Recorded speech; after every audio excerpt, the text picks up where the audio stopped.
The military transport vehicle moved slowly through the narrow valley on planet Vareth Prime. Inside the vehicle, Sergeant Jake Morrison stood with his rifle ready. He watched the alien visitors carefully. This was supposed to be a peaceful mission, but Jake had learned never to trust peace too much. Among the aliens sat Queen Azara. She was the ruler of the Crithian people. The Crithians looked very different from humans. They were tall and thin. Their skin looked like crystal or colored glass. When light hit them, small rainbows appeared on their bodies. Queen Azara sat very straight in her seat. She did not move or speak much. Jake had only been assigned to this mission yesterday.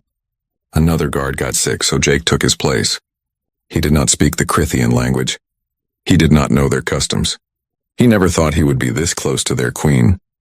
The humans and Crithians had been fighting a war for 3 years. Many people on both sides had died. This meeting was supposed to help stop the war. 6 Crithian royal guards surrounded their queen. These warriors were huge, almost 7 feet tall. They wore special armor that seemed to be part of their own bodies. Jake had heard stories about these guards. People said they were the best fighters in the whole Crithian Empire. People said they would die before letting anyone hurt their queen. The valley was quiet. Too quiet. Jake felt nervous, but he could not say why. His training told him something was wrong. He looked out the small window and saw tall cliffs on both sides of the road. If someone wanted to attack them, this would be a perfect place. Then everything exploded. The first vehicle in their group burst into flames. The sound was so loud that Jake's ears hurt. The transport he was in turned sharply to one side. Jake fell against the wall. Through the window, he saw people with weapons running along the top of the cliffs. They were raiders, criminals who attacked anyone for money. Someone shouted into the radio, "Ambush, everyone take defensive positions." The back door of the transport blew open. Smoke filled the inside. Jake grabbed his rifle and moved toward Queen Azara. But her guards were already around her. They made a wall with their bodies to protect her. The human diplomat next to Jake was shouting into his radio, calling for help. Then the second bomb hit their vehicle. The transport flipped over on its side. Jake felt himself flying through the air. Metal screamed and bent. Glass broke into 1,000 pieces. For a moment, Jake could not see anything. When his eyes cleared, he was lying on the rocky ground outside. The burning transport was very close to him. He could feel the heat from the fire. His ears were ringing from the explosions. Everything sounded far away, but Jake forced himself to stand up. He had to find other survivors. He had to help them. He saw the Crithian guards climbing out of the broken transport. They were carrying Queen Azara between them. Jake felt relief. At least she was alive. But then he saw more raiders coming down from the cliffs. There were so many of them, maybe 30 or 40. A missile flew down from the cliff and hit the ground near the guards. The explosion threw them in different directions. Queen Azara fell on the rocks. She was hurt but still moving. Jake watched as the guards got up and looked around. They looked scared. Jake had never thought he would see fear in these famous warriors. Then something happened that Jake could not believe. The guards looked at each other. They looked at their queen lying on the ground. They looked at the raiders coming closer. And then, one by one, they ran away. The royal guards of the Crithian Empire, the warriors who swore to protect their queen with their lives, simply left her. They ran toward the other end of the valley. They ran to save themselves. Jake stood frozen. He could not believe what he was seeing. Queen Azara was pushing herself up on one arm. Her strange eyes were very wide. She looked at her guards running away. Then she looked at the raiders getting closer. She knew she was going to die. Jake did not think about what to do next. His body just moved. He ran toward the queen as fast as he could. His boots pounded on the rocks. The raiders were shooting at him. The energy from their weapons made the dirt explode around his feet. But Jake did not slow down. He reached Queen Azara just as the first raider came around a large rock. Jake did not stop to think. He put himself between the queen and the enemy. He raised his rifle. "Stay down," he shouted at her. He did not know if she understood English or not. Jake fired his rifle. The first raider fell down. More raiders came behind the first one. Jake knew he could not fight them all. There were too many. But he had made a promise when he became a soldier. He promised to protect people who could not protect themselves. It did not matter that this person was supposed to be his enemy. Queen Azara stared up at the human soldier standing over her. Her own people had run away and left her to die. But this human, this soldier from the species she was at war with, had stayed. He was fighting to protect her. In that moment, something important changed. Neither Jake nor the Queen understood it yet, but their two species would never be the same again. More raiders were coming. Jake could see at least 20 of them now. They were coming from 3 different directions. He looked at how many bullets he had left. About 40 rounds. The math was simple and bad. He could not win this fight, but Jake Morrison had stopped caring about winning. He only cared about one thing now. He had to keep Queen Azara alive as long as possible. Maybe help would come. Maybe the other human soldiers would arrive in time. It was a small chance, but it was better than nothing. Jake fired again and again. Each shot had to count. Each bullet had to hit a target. The raiders were getting smarter now. They were hiding behind rocks and moving more carefully. They had seen what happened to the first ones who got too close. Behind Jake, Queen Azara tried to stand up. She was injured. Blood that glowed with a soft light was coming from a cut on her side. But she was alive. That was all that mattered to Jake right now. "Can you move?" Jake called to her. He shot at another raider who was trying to sneak around to the side. To his surprise, the Queen answered in English. Her accent was very strong, but Jake could understand her. "Yes, I can move." Jake felt surprised, but he did not have time to think about it. "There are some rocks over there to the right. We need to get behind them. They will give us cover." Queen Azara looked at him with her strange rainbow eyes. Then she nodded. Jake fired several shots quickly to make the raiders hide. Then he grabbed the Queen's arm and they ran together. Energy weapons fired at them. Jake felt one shot burn his shoulder through his uniform. It hurt badly, but he did not stop running. They had to reach those rocks. They dove behind the rocks just as more shots hit where they had been standing. Jake pressed his back against the stone. He was breathing hard. He checked his rifle. 32 bullets left. He had 2 more magazines in his vest. That was all the ammunition he had. This was going to be a very short fight, but at least he would not die alone. And at least he would die doing the right thing. Sometimes Jake thought that was enough. Jake fired his rifle again and again. Each shot was careful and aimed. He counted his bullets in his head. Maybe 40 rounds left in total. At least 20 raiders were coming closer from 3 sides. The numbers were not good. But Jake had stopped thinking about the numbers when he decided to stay with the Queen. Behind him, Queen Azara had moved to a sitting position. Her hands pressed against the ground like she was trying to keep herself steady. Jake looked back quickly and saw her staring at him. Her eyes were strange, like they had many tiny mirrors inside them. They seemed to see colors that humans could not even imagine. "Can you move?" Jake asked her. He did not expect her to answer, but she surprised him again. "Yes, I can move," she said in her heavily accented English. Jake would think about how she knew his language later. Right now, they needed to survive. "There are rocks over there at 3 o'clock. We need to get there. They will give us better cover than these." Queen Azara started to say something about her guards. Her voice sounded empty and sad. "Your guards are gone," Jake said, shooting another raider who got too close. "I am all you have right now, Your Majesty. So unless you want to die here, we have to move now." Something in the way he spoke must have reached her. She nodded her head. Jake fired several shots quickly to make the raiders hide behind their own cover. Then he grabbed the Queen's arm and they ran. They sprinted across open ground. Jake felt the heat of energy weapons flying past his head. One shot hit his shoulder and burned through his uniform. The pain was sharp and hot, but he did not stop running. They reached the rocks and dove behind them just as many shots tore through the space where they had been standing. Jake pressed his back against the stone. He was breathing very hard. He checked his ammunition. 32 rounds left in this magazine. He had 2 spare magazines in his vest.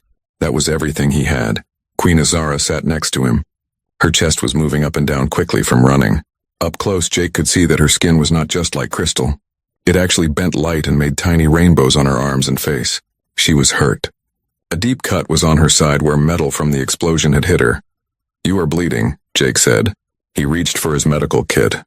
She looked down at the wound like she was seeing it for the first time. "It is not going to kill me. I will live long enough to die the right way."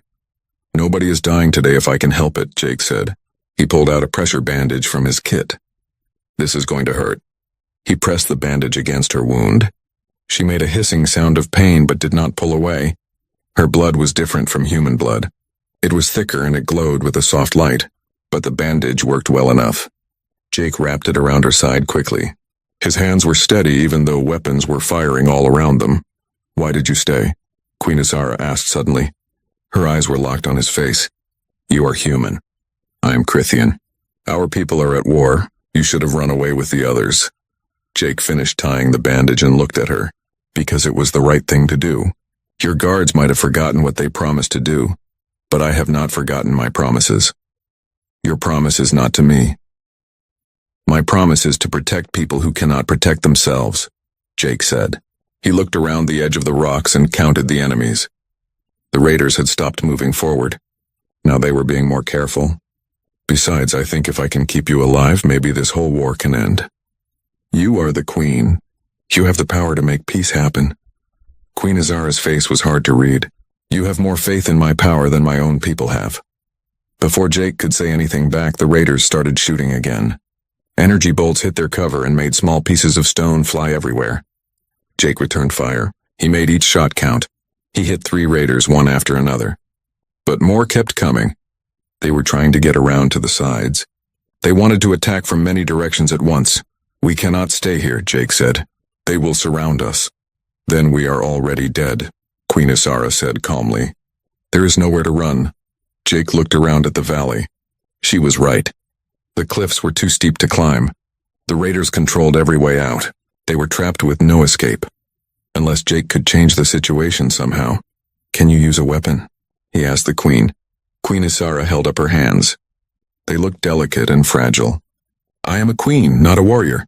I was trained in how to govern my people, how to speak with other leaders, and how to create art, not how to fight." "Then you learned today," Jake said. He pulled out his pistol and handed it to her. "Point at the bad guys and squeeze the trigger. The weapon does the rest." She took the pistol, but she clearly did not want to. She weighed it in her hands like it was something strange. "This is not how I thought my time as queen would be." "Yeah, well, life is full of surprises," Jake said. He checked his rifle again. 20 rounds left in this magazine. "Listen to me. I am going to make them focus on me. When they are all shooting at me, you run to those boulders over there. They are closer to where our rescue will come from. If help arrives, they will reach you there first. You will die," Queen Azara said. "It was not a question. Probably," Jake admitted. "But you will not die. That is what matters." For a long time, the queen just stared at him. Then very softly she said, "I do not understand humans." Jake smiled, but there was no happiness in it. "Join the club. Most of us do not understand ourselves either." He checked his weapon one last time. "On 3.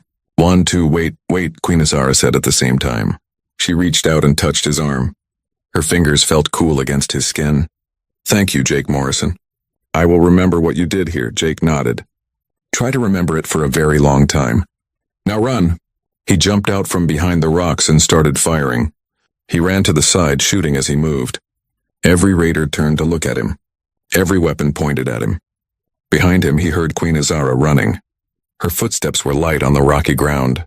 Jake kept firing and moving. He was buying her every second he could. The raiders came at him like a wave of enemies. Jake knew his time was almost over. He dove behind a fallen boulder. His rifle was empty. He pulled out his last magazine and loaded it. 15 rounds. 15 rounds between him and death. He looked around the boulder. The raiders were being smarter now. They were using rocks and broken metal for cover as they moved forward. Jake could see at least a dozen of them. He knew there were more he could not see. Far away, he could just see Queen Azara reaching the boulders he had pointed to. Good. At least she had a chance now. A raider appeared on his left side. Jake fired twice. The first shot missed, but the second one hit. 13 rounds left. Then Jake heard something that made hope jump in his chest. It was the sound of human weapons firing. The sound came from behind where the raiders were standing. Through all the smoke and dust, Jake saw armored figures coming from the far end of the valley. The human reinforcements had finally arrived, but they were too far away. The raiders knew it too. A group of about 8 raiders broke away from the main group. They ran toward where Queen Azara was hiding. She was trapped between 2 groups of enemies now. Jake was too far away to help her. He watched with horror as the raiders got close to her boulders. Queen Azara leaned out and fired the pistol Jake had given her. Her shots went wild. She did not hit anything. But Jake felt proud of her for trying. At least she was fighting back. Then something happened that Jake would never forget for the rest of his life. A figure dropped down from the rocks above the raiders. It fell like a stone from the sky. It was one of Queen Isara's guards. The big one called Kelran. Jake had seen him get on the transport back at the base. He had watched him run away and leave his queen to die less than an hour ago. But Kelran was not running anymore. The Crithian warrior crashed into the raiders with terrible force. His armored fists hit like hammers. He moved faster than anything that big should be able to move. He tore through the enemy group like they were nothing. Raiders fell before him. Their weapons could not hurt him through his natural armor. In just a few seconds he had cleared a path to the queen. Jake used the confusion to run toward them. The human soldiers were fighting the main raider force now. The battle was turning in their favor. Jake reached the boulders just as Kelran pulled Queen Isara to her feet. The warrior's face was impossible to read. But his voice carried both shame and determination. "My queen, I have failed you, but I will not fail again." Queen Isara stared at her guard. Jake could see many emotions cross her face. Betrayal, anger, hope, confusion. She opened her mouth to speak, but an explosion nearby cut her off. "This is very touching, but we need to move right now," Jake said. He was looking around for more threats. More raiders were coming. The human forces were pushing them back, but the situation was still dangerous. "Can you carry her?" Jake asked Kelran. The warrior nodded. He picked up his queen with surprising gentleness, like she weighed nothing at all. Jake took the front position with his rifle ready. Together they moved toward the human lines. As they ran, more Crithian guards came out from hiding places in the rocks. One by one, the warriors who had run away now came back. They formed a protective circle around their queen. Jake might have been angry at them for leaving their duty, but he was too tired and too relieved to care. They were here now. That was what mattered. The medical bay on the human ship called Valiant was not made for Crithian bodies, but the doctors tried their best to help. Queen Isara sat on a table while a doctor named Peter Grant looked at her wounds. His face showed both interest and worry as he examined her. Jake stood by the door with his rifle. It was held in a relaxed position, but he was ready to use it if needed. He had been given the job of protecting the queen personally. This was very unusual. Having enemy royalty on a human ship was strange enough. Having a regular sergeant protector was even stranger. But Queen Isara refused to work with anyone else. She would not eat. She would not let the doctors treat her. She would not even speak until Jake was brought to her. The admirals had no choice. They had to do what she wanted. "The wound is getting better," Dr. Grant said. His scanner showed information that looked more like art than medical data. "Your species heals very quickly, Your Majesty." Queen Isara nodded, but she did not take her eyes off Jake. She had been watching him like this for the past hour. She studied him with such focus that it made Jake feel uncomfortable. Finally she spoke. "Leave us," she said to the doctor. It was a command, not a request. Dr. Grant looked at Jake. Jake nodded at him. The doctor gathered his tools and left the room. The door closed with a hissing sound. Suddenly the room felt much smaller with just the two of them. "You know this is going to cause problems," Jake said, breaking the silence. "Me being here alone with you. Your guards are already upset about it. My commanders think you have done something to my mind. And the politicians on both sides are very worried. They do not know how to explain the situation." "Let them worry," Queen Isara said. Her English had gotten much better in just the few hours since the attack. The Crithians could learn new languages very fast. "They do not understand what happened in that valley." "What did happen?" Jake asked. "I mean, I know what we did, but I do not understand why your guards ran away. Everything I heard about Crithian warriors says they would rather die than leave their posts." Queen Isara's face became bitter. "What you heard is propaganda, Sergeant. Stories we tell to make ourselves look strong. The truth is more complicated." She stood and walked to the small window that looked out into space. "My people have been at war with humanity for 3 years. In that time we have learned to fear you." "Fear us?" Jake could not hide his surprise. "You have better weapons than we do. Better ships. Better technology. How could you possibly fear us?" "Because you do not know when to quit," Queen Isara said simply. She turned to look at him. Her crystal face reflected the starlight from outside. "Every battle we win against you, you come back stronger. Every ship we destroy, you build two more to replace it. You fight with a desperation that my people cannot understand. We are taught that honor means we must fight, but we are also taught that wisdom means knowing when to retreat and save ourselves. Your species does not seem to have that second part. Jake thought about the human worlds that had been burned in the war. He thought about the millions of people who had died. We are fighting to survive. When you are desperate, you do desperate things. Yes, Queen Azara agreed. And my guards, when they saw they would probably die, made the choice that Crithian thinking says is logical. They retreated so they could live and fight another day. They abandoned you. They did, Queen Azara said. Pain was clear in her voice. And by doing that, they broke the most important promise a royal guard can make. But they did it because they were afraid, Jake. Because 3 years of fighting your species has taught them that humans do not think the way we do. You are unpredictable. You are reckless. You are willing to die for reasons that make no sense to us. Like protecting an enemy queen? Exactly like that, Queen Azara said softly. She moved closer to him, close enough that Jake could see the complex patterns of color moving under her skin. You had every reason to run. You owed me nothing. Your survival instinct should have made you save yourself. But instead you stayed. You fought for me. You were willing to die for someone you never met before, someone your government says is your enemy. Jake felt uncomfortable with her looking at him so closely. I am not special, Your Majesty. Any good soldier would have done the same thing. No, Queen Azara said firmly. That is where you are wrong. Kelrin told me what he saw before he came back. He said he watched from the rocks as you made your choice to stay. He said you had the chance to run and save yourself, but you chose to stay. Not because of duty, because you had already done more than duty required. You stayed because you could not do anything else. Because something in your human heart would not let you leave me to die. She reached out and placed her hand over his chest right above his heart. Her touch felt cool and strange, like electricity on his skin. This, she said, is what my people do not understand about humans. This is why we fear you and why we should have made peace long ago. You fight not just with weapons and ships. You fight with something we have forgotten. You call it honor, but it is more than that. It is refusing to give up. It is refusing to abandon what you believe is right, even when all logic says you should. Jake did not know what to say. He had never thought of himself as particularly honorable or brave. He had just done what felt right at the moment. Your Majesty, I think you are giving me too much credit, and I think you do not give yourself enough, Queen Azara replied. She lowered her hand but did not step back. Jake Morrison, do you know what you have done? By staying when my own guards ran away, by protecting me when you had no reason to. You have created a debt that cannot be repaid. In Crithian culture, such a debt is sacred. It connects not just two people but entire nations. I do not understand. I know, Queen Azara said with a sad smile. But you will understand soon.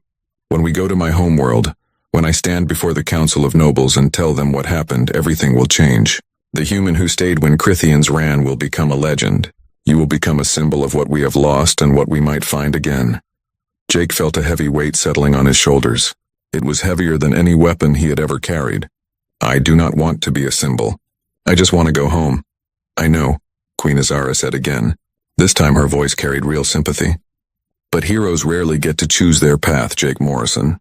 You made a choice in that valley, and now both our peoples must live with what comes from that choice. She went back to the examination table and sat down. Suddenly she looked very tired and very alone. Tell me about Earth, she said quietly. Tell me about your home, and so Jake did. As the ship Valiant sailed through the stars toward an unknown future, a human sergeant and an alien queen talked. They talked about home. They talked about hope. They talked about the possibility that maybe, just maybe, their peoples could find a way to end the war. Outside the medical bay, Kelrin stood guard next to human soldiers.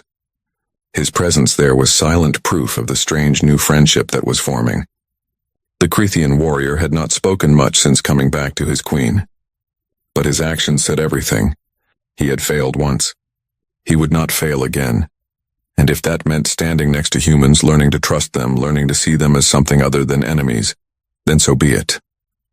If a simple sergeant could find honor in protecting a foreign queen, perhaps a royal guard could find honor in protecting them both. Jake told Queen Azara about Earth's oceans. He told her about mountains and forests. He told her about cities filled with millions of people. He told her about his small hometown where everyone knew everyone else. He told her about his family, his friends, the simple life he had left behind when he joined the military. Queen Izara listened to every word. Sometimes she asked questions. Her questions showed she was trying to understand not just Earth, but humans themselves. Why did they value certain things? What made them happy? What made them sad? What did they fear? Do humans fear death? She asked at one point. Jake thought about it. Yes, most of us do. But we fear some things more than death. Like what? Like letting others die when we could have saved them, Jake said. Like living with the knowledge that we were cowards. Like breaking promises we made to ourselves about who we want to be. Queen Izara was quiet for a long time after that. Then she said, my people used to think like that too.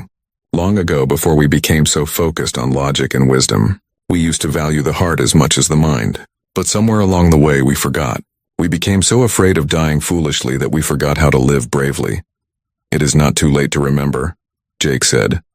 Perhaps not, Queen Izara agreed. She looked out the window at the stars. Perhaps that is why fate brought us together, Jake Morrison, so that you could remind my people of what they have forgotten, and so that my people could show yours that there is more to life than constant struggle. Jake came and stood next to her at the window. Together they watched the stars wheel past the ship. Out there somewhere was her homeworld. Out there somewhere was the future, uncertain and frightening and full of possibility. Are you scared? Jake asked. Terrified, Queen Izara admitted. I am about to ask my people to make peace with a species they have been taught to hate and fear.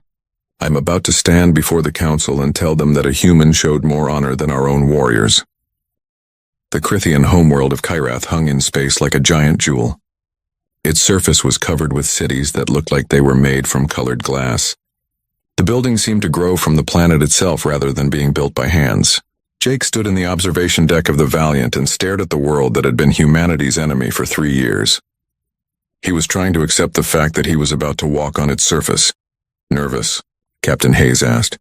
She came to stand beside him at the window. Terrified, Jake admitted honestly. I am about to go to an alien council meeting as the guest of honor.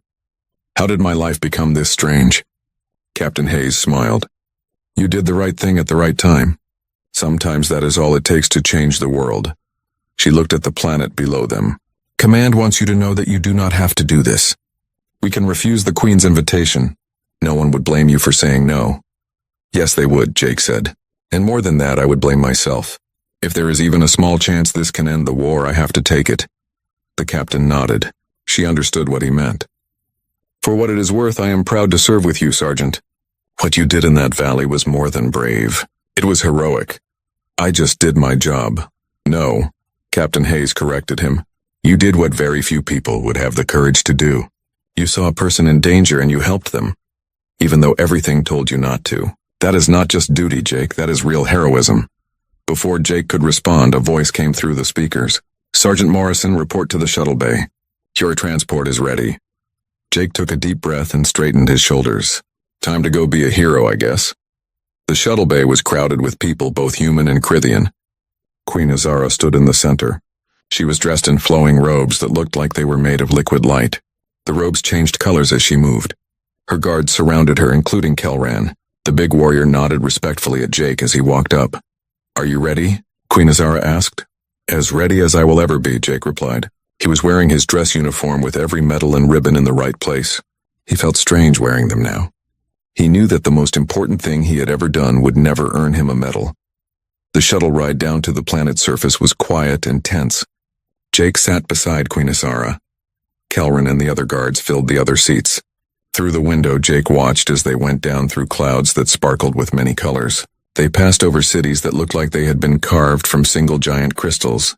Everything looked beautiful and alien and impossible. The landing platform was huge, as big as several football fields. Thousands of Crithians had gathered to see their queen arrive. They had also come to see the human who had saved her. Jake felt all their eyes on him as he walked down the shuttle's ramp. He forced himself to walk with confidence even though he did not feel confident at all. The council chamber was even more frightening than Jake had imagined.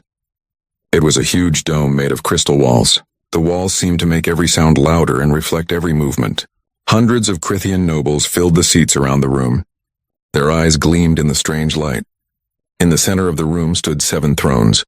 7 council elders sat on these thrones. They governed the empire together with the queen. Jake stood beside Queen Azara as she spoke to the assembly. Her voice was strong and clear. It carried to every corner of the big chamber.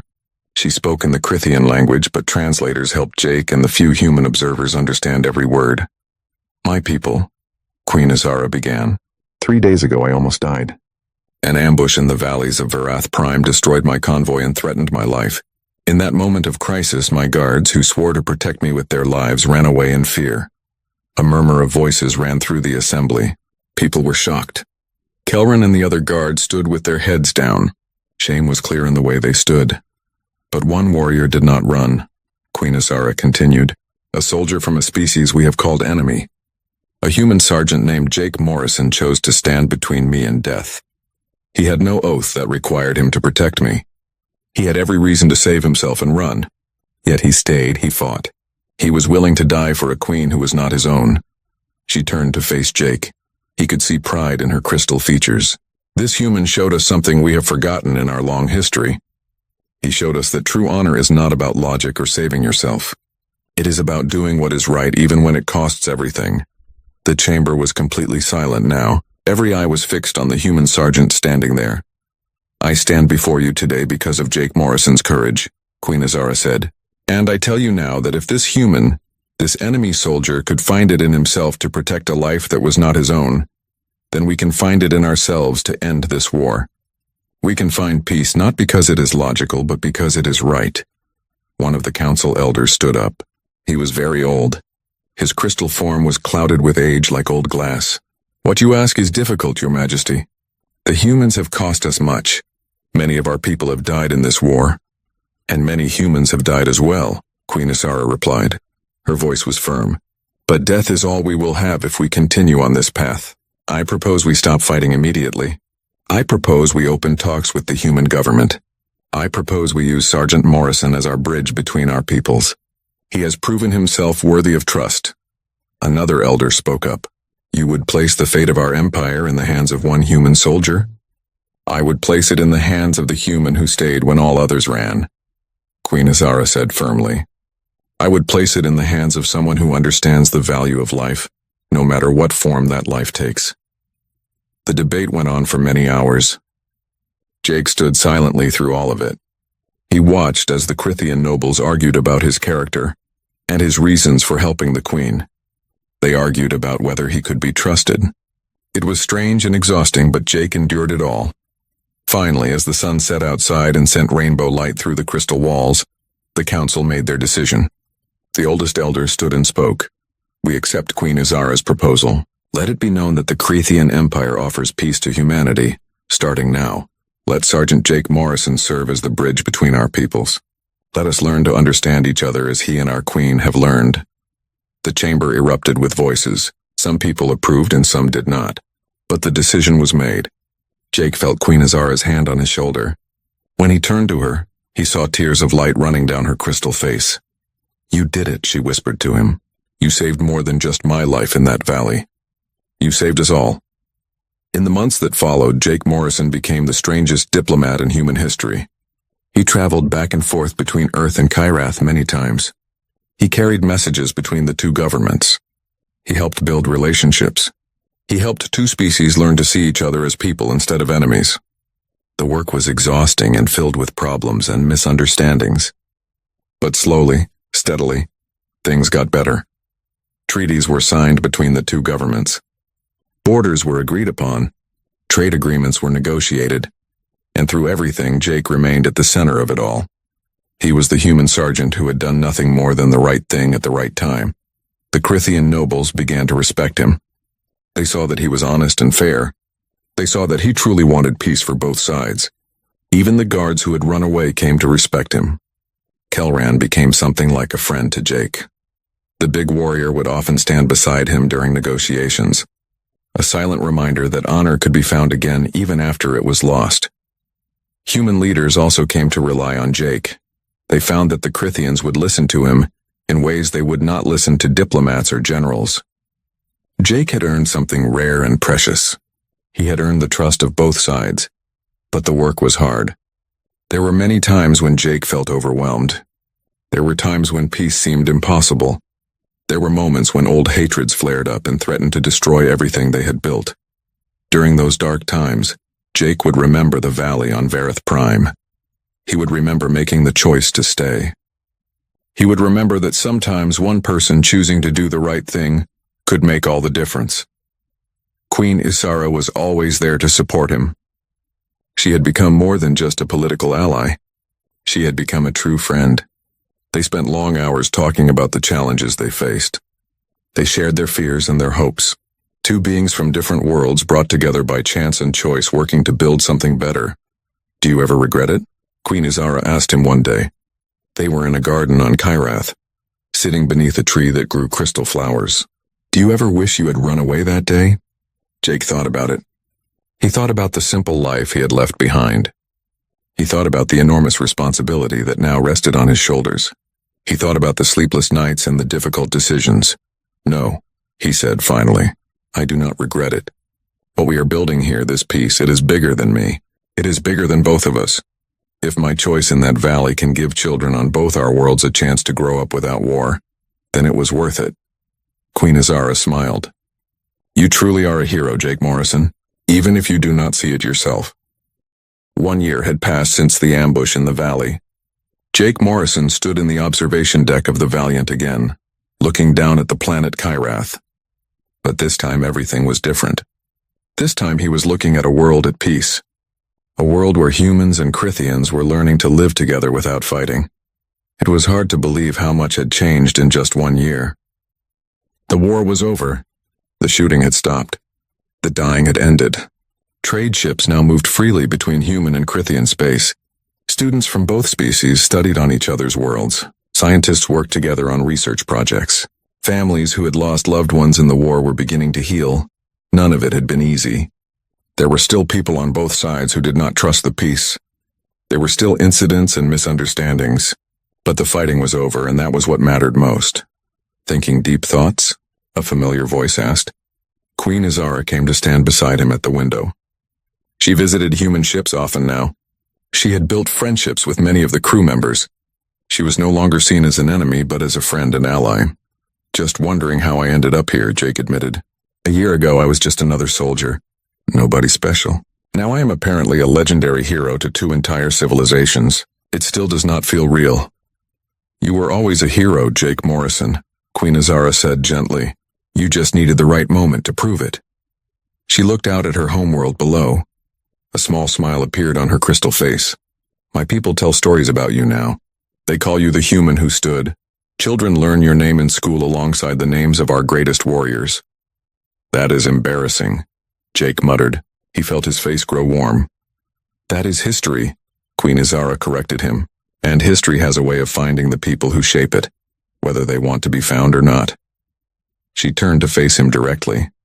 "But tell me truly, Jake, are you happy? You gave up your simple life for all of this. Was it worth it?" Jake thought about the question carefully. He thought about the war that had ended because of what happened in that valley. He thought about the lives that had been saved. He thought about the friendships that had formed between species that once tried to destroy each other. He thought about all the letters he received from soldiers on both sides. They thanked him for giving them a chance to go home to their families. He thought about the children, both human and Crithian, who would grow up in a universe without this war. "Yeah," he said finally, "it was worth it. Every difficult moment, every sleepless night, every time I felt overwhelmed, all of it was worth it." Queen Isara smiled. It was a warm smile that made her whole face light up. "I am glad, because I have something important to tell you. The council has made a decision. They want to give you a formal title and position in our government. They want to make you an official ambassador of peace. The human government has already agreed to this." Jake felt surprised. "I am not a diplomat. I'm just a soldier." "You're much more than that now," Queen Isara said. "You are a symbol of what is possible when people choose courage over fear. When they choose compassion over hate. The council believes, and I agree, that you should continue this work officially. We need you, Jake. Both our peoples need you." Before Jake could respond, Kelrin entered the observation deck. The big Crithian warrior had become Jake's constant companion over the past year. Where Jake went, Kelrin usually followed. It was the warrior's way of making up for his failure in the valley. Though Jake had forgiven him long ago, Kelrin still felt he owed a debt. "Forgive the interruption," Kelrin said in his deep voice. His English was now perfect. "But there is something you both should see. There is a ceremony beginning on the surface." "A memorial ceremony? A memorial?" Jake asked. "For what?" "For everyone who died in the war," Queen Isara explained. Her voice became soft and sad, both human and Crithian. "We built a monument in the capital city, a place where people from both our worlds can come to remember those we lost." They took a shuttle down to the surface. Jake had been to Kirath many times now, but he still found the crystal cities beautiful and amazing. The memorial was in the center of the capital, in a large park filled with strange and beautiful plants. The monument itself took Jake's breath away. It was a massive structure made of both human metal and Crithian crystal, woven together in a complex design. The metal and crystal supported each other, creating something that neither material could create alone.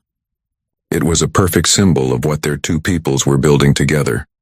Thousands of people had gathered for the ceremony. Humans and Crithians stood side by side. Jake saw families holding hands. He saw soldiers from both sides embracing each other. He saw children playing together, not caring that some had crystal skin and others had soft flesh.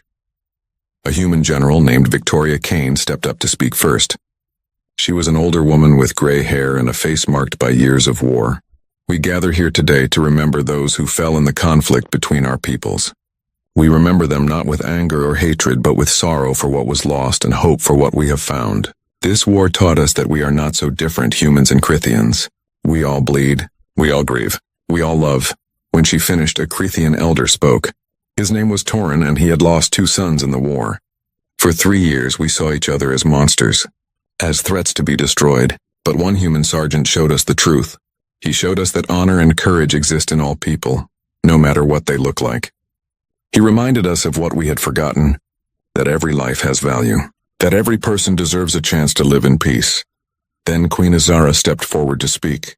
Jake noticed that many people in the crowd were crying. Both humans and Crithians had tears running down their faces. "I stand here today because one person made a choice," Queen Isara said. Her voice was strong but filled with emotion.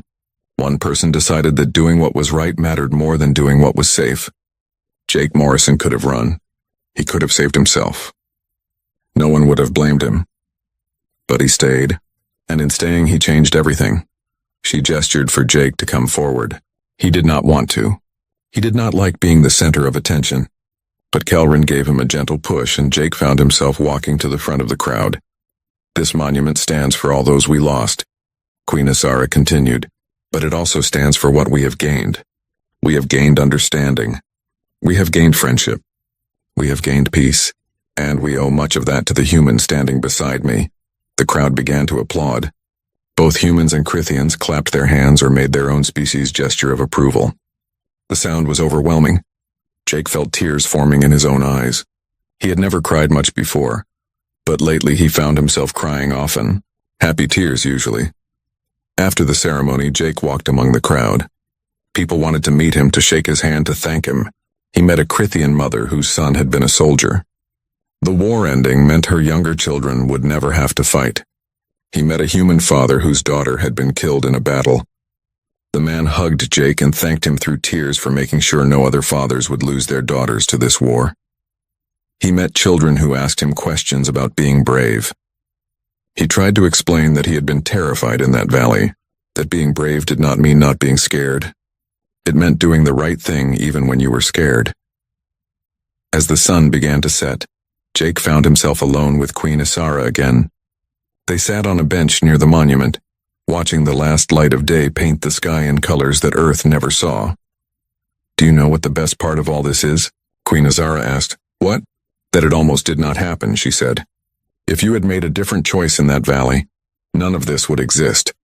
The war would still be going. More people would be dying every day, but you made the right choice and everything changed." Jake thought about that.